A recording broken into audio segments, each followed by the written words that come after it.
Cuts back for Arfield. 1-0 Burnley. Scott Arfield. He's been threatening that recently. And all the Burnley players run to the Darwin end. Oh, what a goal! What a goal from Robbie Blake! Burnley's first goal in the Premier League is something very, very special. Wade Elliott has that change of pace and he's got away from Montgomery. It's the path of McCann and the follow-up finds the net.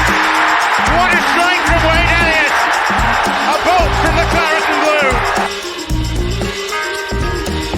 Oh goodness me! What a goal from Patterson!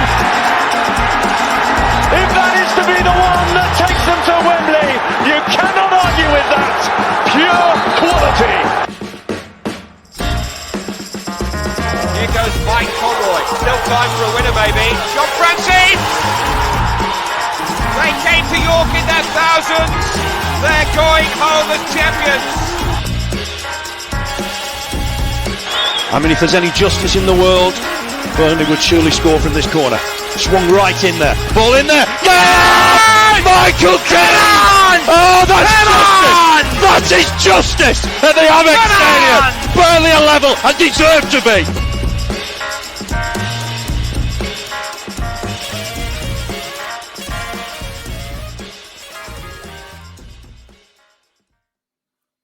Hello everybody and welcome back to another episode of the Turfcast podcast pre-game show with me, Joe Redmond, ahead of this weekend's game against Bristol City at Turf Moor, which I think promises to be a very, very, very entertaining game, unlike what we saw on Tuesday at Deepdale through no fault of our own. I might add, just the way that a certain home side wanted to play. But I don't think Bristol City will play that way because Preston, I think that was only the second goal they conceded all season, wasn't it? They have got a very, very, very, very good defence, to be fair to them. So you can kind of understand why they play the way they did, especially when you're playing against a team like Burnley, you know. But Bristol City, I don't think will do that because their defence isn't that good and their strike force is very, very, very good. But we will get into that in a little bit. I have got a guest, but it isn't a Bristol City fan. You will have seen it before. It's a Burnley fan. Because, again, we couldn't get a Bristol City fan, unfortunately. Quite a few ignored messages. I did try, just like I did against Preston. But it is what it is. The show must go on, and we'll just do it without them. But we'll chat more on the Burnley thing as well, rather than the Bristol City thing. But we will obviously touch on Bristol City and their performance so far this season. That's why it's a little bit later this week. That's why it's coming out on a Friday night rather than Thursday morning or something like that. So please forgive me. But like I say, the show must go on. Just before we get into the chat about the pre-game show, of course, I have to do all the usual housekeeping stuff. So please remember that we have the Fan Slide app. We are doing our fantasy football on the Fan Slide app. And if you are watching this on Friday night, because I'm going to put this out pretty much instantly, so it should be out before the 8 o'clock kickoff, then that 8 o'clock kickoff will be on there tonight. So you can join the Turfcast table and get on there for that. If not, if you're listening on Saturday on the way to the turf, for example, then the Saturday evening games will be on. What it is, it's a fantasy football app. If you're a regular to the show, you'll know how it works by now. You pick 3 players from a team. It works on a game-by-game basis. So if you're thinking, there's no point in me joining now, I've 6-7 games into the season in Premier League, it doesn't matter. It does it on a game-by-game basis, and each table, like I said, is on that individual game. So you'll choose 3 players that you think are going to start the game. Well, after 20 minutes, their time is up, and then you can assess the game and look at and slide more players in. You can slide them in before the time is up, but you will lose points. And it's one of them games where you get points for everything. You don't just get points for someone scoring a goal or a clean sheet. You get points for passes, interceptions, tackles, headers, a defensive header and things like that. So you can do quite well in it, even if you don't really have a goal scorer. Obviously, it helps. Obviously it helps. But yeah, so like I said before, we will be having a Turfcast TV table where prizes are on offer. Now that all 3 shirts are out, we'll probably be doing one very, very, very soon. It won't be this weekend. It's International Bank next weekend, isn't it? So probably the weekend after that. But again, keep your eye on our socials and stuff like that. Make sure you download it using the Turfcast link. If you do that, you'll be, again, put into a prize pot. And then you could potentially win either some money or some of our merchandise. I say our merchandise, the club's merchandise. We don't have it, of course. And then if you want to join the Turfcast TV table, there is a code. Probably should have written it down. I think it's something like FNCKZ, but again, it will be in the description. So if you do want the link, it'll be in the description of this video or our Twitter bio. And if you want the code, again, I will put it in the description of this video. But that's it. We'll get on to the Bristol City game now. And I'm delighted to announce that I am able to bring in, just as I see him finishing, a bit of a cup of tea. There we go. Sorry, mate. I kind of threw you under the bus there a little bit. I've seen you gulping that brew down and I thought, I'll just give him a sec then. I'll just give him a sec. But of course, you'll recognise Neil. He's been on the podcast quite a few times. How you doing, mate? You all right? Yeah, not bad. Cheers, you. Yeah, I'm all right. I'm a little bit tired, but you know, I can't be anywhere tired as much as you. Having run the Great North Run last weekend, was it? Yeah, it was. Yeah, it just recovered. Yeah, honestly though, one of the best things I've ever done. I said when I've done it, I'm never going to do it again, but I've signed up. So yeah, brilliant. So there you go. So congratulations, mate. Honestly, you should be very, very proud of yourself. I know it's something that I would definitely, I genuinely believe that I would die halfway around it. I struggle sometimes. I go to the gym quite regularly, like 3 times a week, you know, not doing it every day like most people. But as soon as the PT says to me, oh, right, come on, you need to start getting on treadmill and stuff like that as well. Now I do 5 minutes on there. I'm like, nah, I can't do this, man. So I don't know how people run 26 miles. So fair play, mate. Yeah, no, I thought I was going to die at one point, to be fair, but yeah, I managed in the end. Yeah, well done, mate. Well done. So let's get on to the Bristol City game then. Obviously, I've just quickly mentioned the Preston game there in the introduction. Quite a tedious one in terms of the way that Preston played, but I think the Bristol City game is going to be a little bit different, isn't it? I think they've got a decent strike force, not a very good defence. So I think there's going to be goals in it. Yeah, I agree. I was just looking at what their results have been so far just before you brought us in, and they score. They do score. They look like they've got no trouble scoring goals, but they do concede a lot as well, which bodes well for us. Having said that, we don't score that many. We get a lot of chances and don't tend to put them away. But yeah, definitely making up for an entertaining game. Definitely. I think I agree with you. I don't think they'll do what Preston did. I think for Preston, they were just trying to not lose to us at any cost. Yeah. And I think Bristol will probably try and go for that win rather than that, because it's not a derby. It doesn't really mean that much to them. It's just more about for them getting a result. Yeah, well, it's 2 attacking sides, isn't it? With Preston, like I said earlier, they've only conceded 2 goals all season. One of them was against us. I think they've only scored 3 goals all season, though. And again, one of them was against us. That just shows how boring that their games have been. If that one was the most goals that had ever been in one of the games so far this season. Essentially, they're us in the Premier League, aren't they? Just trying not to lose. Yeah, well, I was talking to someone this week. I was saying, how embarrassing must it feel to play like that at home? And they were like, you're a Burnley fan, didn't you do that for the last 5 years? I was like, well, it's a bit different doing it in Premier League against Man City than it is doing it at home in a Lancashire derby against a team like Burnley. Yeah, but I've just brought the league table in because you were talking about Bristol City's goals and goals conceded. If you just look there, Sheffield United, who are top of the league, have scored 17 goals. Bristol City have scored more than them. They're the highest goal scorers in the league with 18 goals, but they have conceded 14. And I'm just looking, there's only Reading who have in the top 18 places. I think they've conceded the second most joint in the league. I think there's one team on 15, just out of shot there. But they've conceded 14 goals in 9 games. So it could be another Blackpool this game. It really, really could. Yeah, it could be a cracker. But just watch it, it'll be 0-0.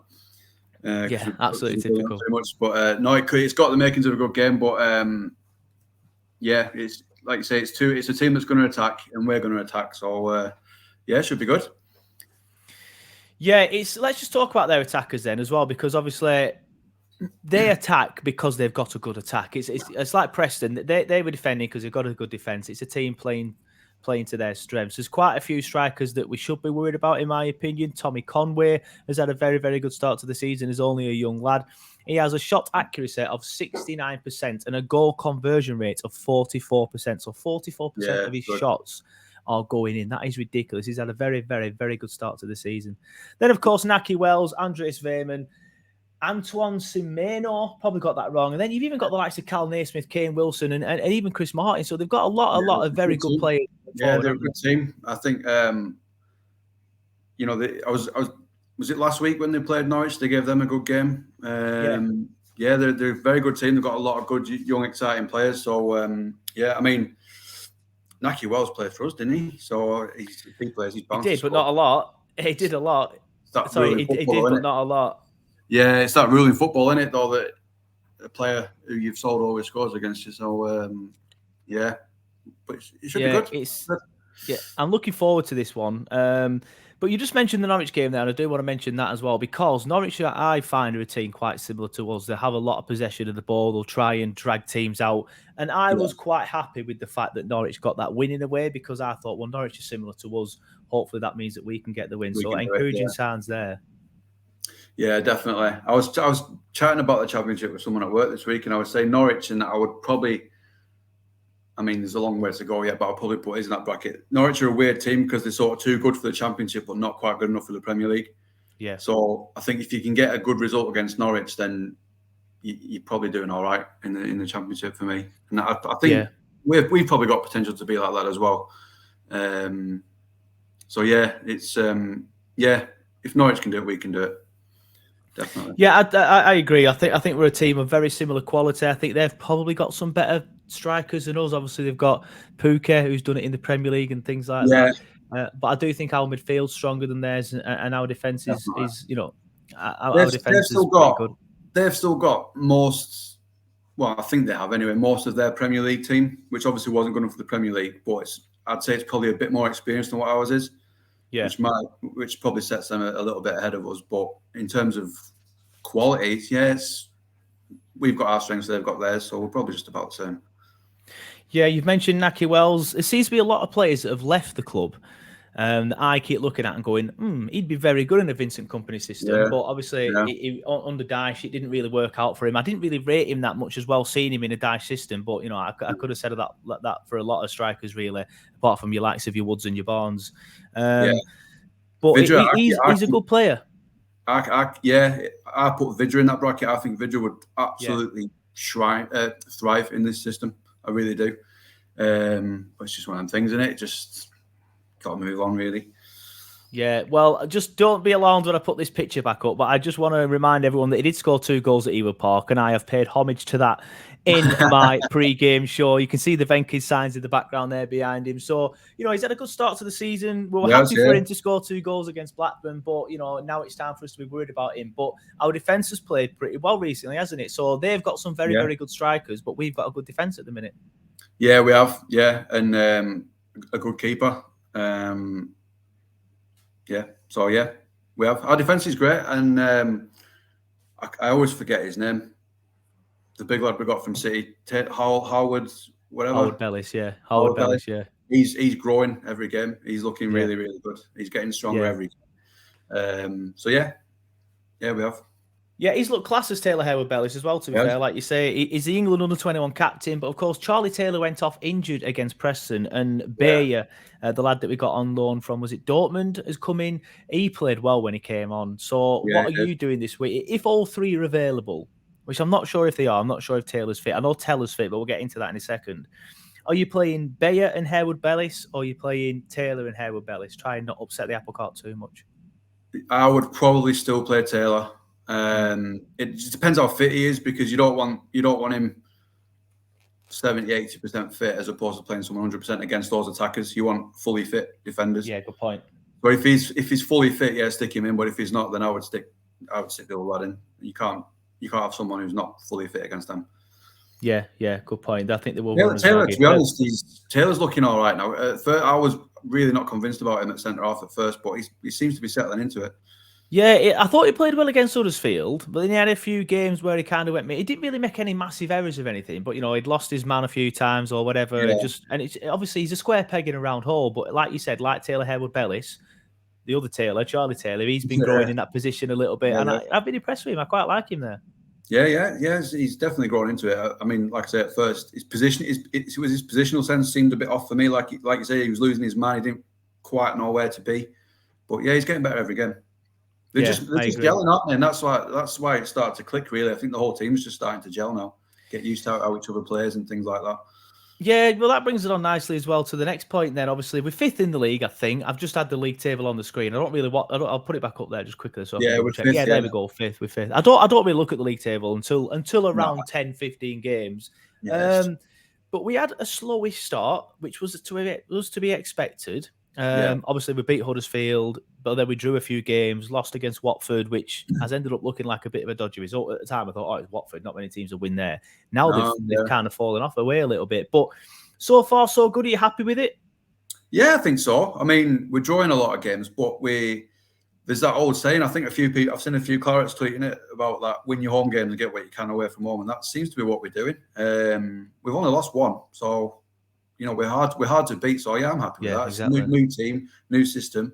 I mean, it would have been it will have shook the club. Dash was there for so long, but when he went, it would have been a massive culture change. So it could have gone either way. It could have gone disastrously wrong, or it could have gone really well. And I think it's going on the really well side of things. To be honest, it's going all right. Yeah, obviously a lot of outgoings, but a lot of incomings as well. 16 incomings, I think it was in the end. Yeah. What are your thoughts on the business that we've done this summer?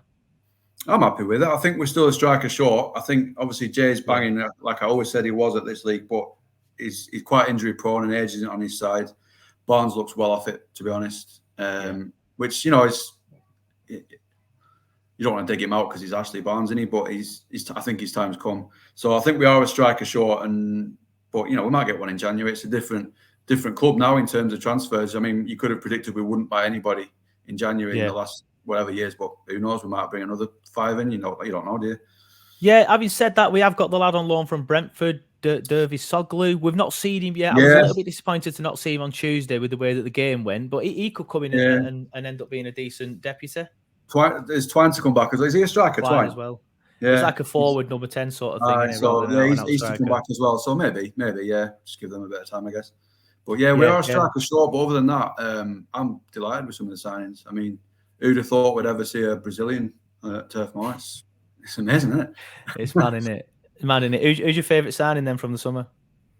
I like Benson and Harwood Bellis as well. But I like my defenders, so I'm impressed with them. Yeah, definitely. Yeah. I think the best thing about the club at the minute is the squad depth. We've got people that can come off the bench and actually change the game. Like the other night, we saw what's he called now? Zaru. I can't do this with names anymore. I keep getting them wrong because there's that many. Martin came off the bench and did well. Bayer came off the bench and did well. We've got Benson who normally doesn't start, who comes off the bench and does well. We've still got Twine to come in as well. We have so much depth at the minute. I tweeted it when I seen the lineup against Preston. Strength in depth. It's first time for ages you look at that bench and it's not got 4 keepers on it. It's unreal. Yeah. So I think the business we needed to do, we've done. And we're just that striker short because you watch us play and we create so many. We've got the ball possessions. I don't think it's below 70%, is it? Possession for any game? Just the West Brom game, I think. Just the West Brom. So we're just a striker short of being a really, really good side, I think. Yeah, I agree. I think there's certain games where the lack of striker hasn't bothered me too much. Not necessarily because we've won, but because we've played in a certain way. But there's been when teams sit back, I do think we have missed a striker, and some people will put the point out because I said, "Oh, we need a striker here against Preston," and a few people saying, "Well, it was a chance creation issue. It weren't necessarily, Jay didn't really get many chances," and that's not what I'm saying. But an out striker might just be able to find that extra yard of pace to lose his man or to get an extra inch when he's got the ball. And I think we're lacking that against Preston. Yeah, exactly. A striker might be in a position where if you haven't got a striker, they're not in that position to get the ball, which means there's no chance, if you know what I mean. Whereas if the striker's making the right run, then there is a chance because he's where he's supposed to be, if you know what I mean. I know what I'm trying to say. But Jay got in the game quite a lot on Tuesday, but he dropped deep a lot. And, it's not a negative of him. That's just something he naturally does and something he's obviously been told to do. But again, if we had an out striker and Jay on the pitch, Jay could have done the drop deep role and then the out striker would have just stayed on the 6-yard line, or obviously with onside. But I remember there was a chance quite late on where we crossed it in and there was nobody there. I think Jay had gone to get the ball and drop deep. So I think an out striker in them situations would help massively. Yeah, definitely. Just a poacher. Just get a poacher up there. That's all we need. Yeah. But yeah, it's looking good. I'm happy. So, are you happy with the season so far? Yeah, like I said at the start of the season, people need to be patient, and a few people lost their heads after a couple of draws against Hull and Luton, and then we lost against Watford. And I was like, we just need to. I said it on the podcast, I said it on the Lancs Live column. We just need to be patient, and I think it's going to click as well. I do like Nathan Teller. I'm buzzing that he's going to be available for this game. He's another one. Yeah, he's another one that's impressed me. Yeah, I'm happy. I'm happy so far this season. Yeah, I don't know what people's expectations were. Were people expecting us to win the league, or I don't know what people were expecting us to do. But we're doing pretty much what I thought we'd probably do. Yeah, it's going as I thought we would. Obviously, I know last time we were in the Championship, we won it, but we didn't have the best of starts. We'd lost 5 games by Boxing Day. Obviously, the rest is history. We didn't lose a game again. But I remember people complaining then, saying it weren't. I think we were 7th or 8th on Boxing Day after that defeat to Hull. And people were complaining, saying it weren't good enough. And obviously, we went on to win the league because it clicked. Fingers crossed it clicks here. I think it will do. I like Teller. And I'm looking forward to this game as well. I know we've kind of already mentioned it already, but we'll just quickly got into it again. Because, like I said, Nathan Teller's is such a good outlet. And I think that the fact that Bristol City are going to attack us, we can do that famous Murich to Teller pass, Teller bring it down and hopefully score there. Jay will have a lot more space. Brown will have a lot more space. Whatever other winger he chooses will have a lot more space. I'm presuming it's going to be Jay, Teller, Brownhill, and I don't know, somebody else, Benson, Goodmanson, somebody like that, the 4. If Bristol City come at us, that will cause them problems. Yeah, well, Goodmanson, you mentioned him there. He's looked good when he's been playing at this level. He's looked very good. So if we can keep him fit as well, that's like that old football cliche, and it's like a new signing. If there's a fit Goodmanson playing in this league, then that's another. So we could exploit with those teams definitely if they come at us. Yeah, I think we will. Is that the forward 4 that you choose then? Obviously Jay up top. Yeah. Brownhill just in behind. I'd have, like I said, Teller and Benson up there with him, or maybe JBG. What would you do? I'd go for Benson, but that's probably what I'd go for. I mean, Brownhill's first name on the team sheet at the minute. Phenomenal. I'm amazed we kept hold of him, Brownhill. Yeah. I genuinely thought he'd gone in the transfer window because his form was that good that I thought sort of like a lower to mid Premier League might come in for him. Yeah. It's one of them with Josh. I found that, and I think I'm starting to realise that it was probably a Dyche system, or a more defensive system, should I say, to not be harsh on Dyche, that why he wasn't doing so well in the Prem. But I remember thinking it might put teams off not buying him. But then he had such a good start this season, and I was a little bit worried. I did think we'd keep hold of him because I feel like if he wants to be here. Yeah, there is that. I mean, you've seen it in, when we went on that little bit of a mini revival under Jackson in the Premier League, and he seemed to be at the forefront of it all. It's like he gets the club sort of thing. Yeah. So there was always that side where I thought he might stay, but it was just his form. I just thought someone's going to come in for him, and we're not going to be able to turn it down, and he'll be off. But thankfully he stayed because he's been absolutely brilliant this season. He really has. But I think he was a victim of the system under Dyche, which again it's not a dig at Dyche. He did what he had to do, but I do think Brownhill was a victim of that system. Definitely. Yeah, well, he's definitely flourishing in this system. Obviously, I know you need to go because this crazy bastard's going on another run after doing the Great North run last week. That's the last thing I'll be doing, mate, but fair play to you. But let's get some score predictions in then, because we've already mentioned we're both expecting it to be high scoring. I'm never one to encourage people to bet too much on this podcast because I know some people who listen have issues with betting. But if you are going to put a bet on the Burnley game, over 2.5 goals is an absolute must. Both teams to score, maybe even over 3.5. Nathan Teller to score. I don't know. I'm going 3-2, and I don't want to get overconfident because when I do that, it bites me on the arse. Maybe even 4-2 to Burnley. They've conceded so many goals, but they are going to hurt us going forward. So, but I think we're going to hurt them because the gaps will be there to exploit. So I'm going to be confident. I'm going to say 4-2 Burnley. What are you thinking? It's too obvious for me to go 4-2, so I'll go 3-1. I think they'll score, but I think we'll score more. I mean, it could be one of them games where it's just a case of we'll just keep scoring until the final whistle goes and whoever scored the most has won. There'll be no sort of it'll just be one of them end-to-ends, goal. It could be like that, or who knows what. But I think we'll come out on top. I think it'll be 3-1, 3-2 maybe, something like that. Yeah, my only worry is the only other open end-to-end game we've seen so far this season was against Blackpool. And because we Yeah, carried on playing it out from the back, the fans got anxious. It transpired yeah, onto the pitch, and then we ended up conceding goals. I am a yeah. little bit That's it. worried that the fans might react negatively to us passing it around at the back if they're trying to attack us.